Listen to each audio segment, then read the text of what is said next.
Well, yesterday I glued up the top for the TV lift cabinet, and I did make a video, but there's a few things that I forgot to mention, and one is what kind of wood I'm using. And so the wood is sapele, and I'm using it because it really has a very nice grain, and it's also a very stable wood. Now, another thing I thought I should mention is the design for the top to accommodate a lid so the TV could rise and retract into the cabinet. It's basically made up of 3 boards. So I have a board in the back, a board in the center, and a front board. And I've taken the board in the center and I cut a section out of that board large enough for the TV so that could become the lid. Took that section of the board, put it to the side, and then I took the 3 boards and joined them together. If you look down the length of the top, you can see that the grain in the wood is uninterrupted by the door.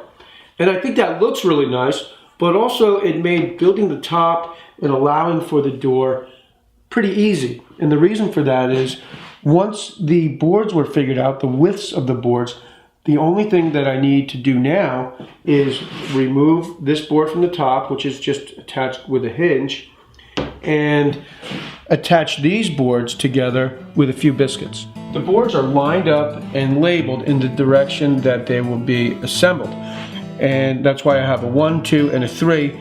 And the white chalk line is there as an indication mark for the biscuit joiner to create a slot for the biscuit.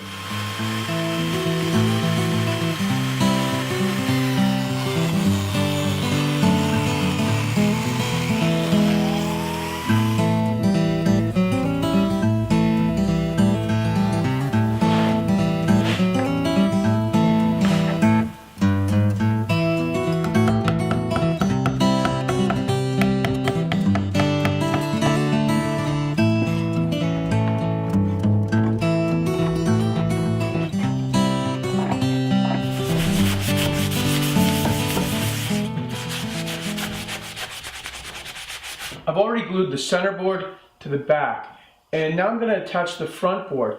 And the reason why I'm gluing the top up in 2 sections is just because it's easier to handle that way.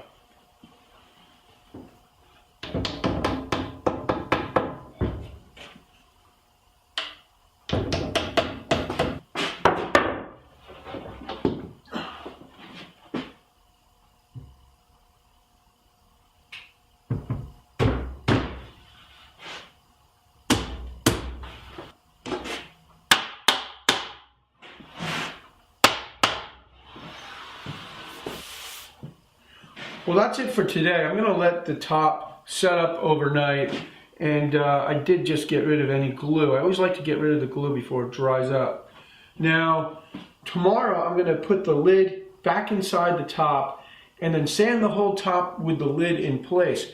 And that will give me an opportunity to feather out any high spots that are either in the lid or in the top itself. Okay, well, it's tomorrow and I've already removed the clamps. And now I'm going to attach the lid and start to sand the top.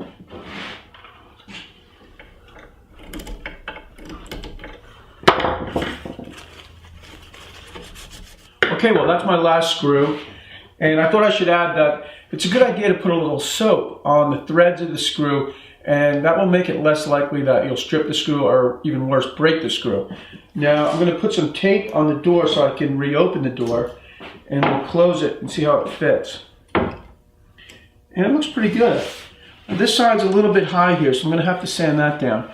Now, before I do that though, I'm going to bring the top upstairs and put it on the cabinet and just run the TV up and down through the lid once or twice to make sure everything is just right before I give the top a final sanding and then start to finish it.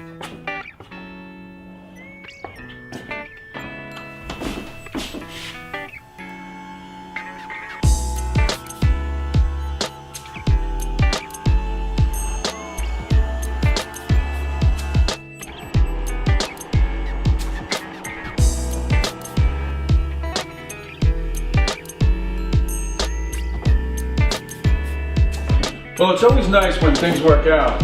The next step is to bring the top back downstairs into the wood shop and give it a good sanding. Well, I'm back downstairs in the wood shop, and before I start to sand the top, I remembered that I need to drill 2 holes under each bookcase, and that's for electrical access. And to drill those holes, I'm going to use a 2-inch brad point drill bit.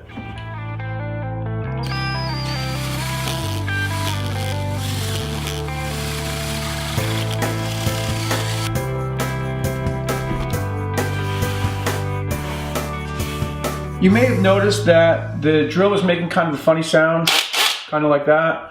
And the reason for that is I set the clutch a little bit heavier than medium. And the reason why I did that is when you're drilling a big hole, the drill can have a lot of torque, and if it catches on the wood, it will really twist your wrist. So that's just a little safety precaution I like to take. Now, as far as sanding, the boards, I bought the boards S4S, so they're surfaced on 4 sides. So this top is already pretty smooth. So I don't really have to get that low with my sandpaper grit, so I'm going to start out with 80, and then I'm going to move to 120, and then I'll finish sanding the top with 220.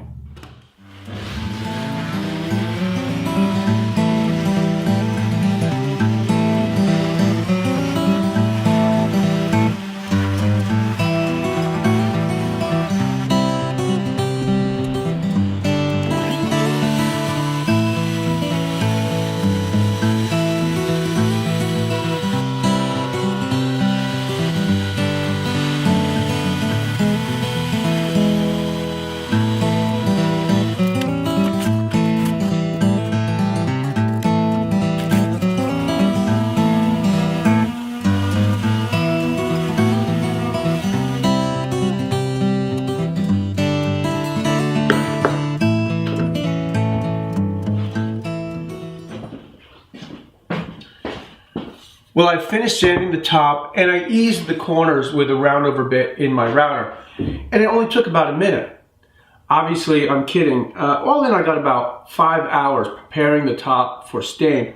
But you'll see that all that hard work is really going to pay off.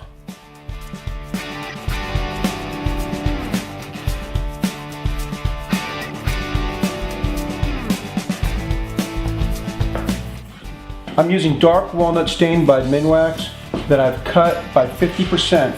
So it's half stain out of the can and half paint thinner. I've let the stain sit for about 5 minutes, and now I'm going to remove it with a cotton rag. And you just want to remember to wipe with the grain.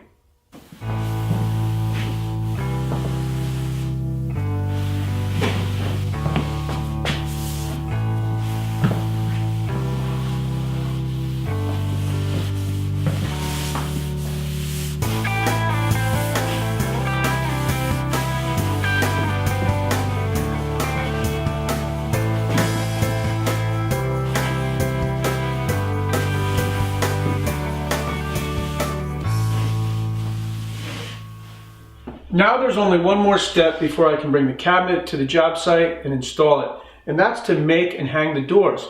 I'll do that next time. Thanks for tuning in.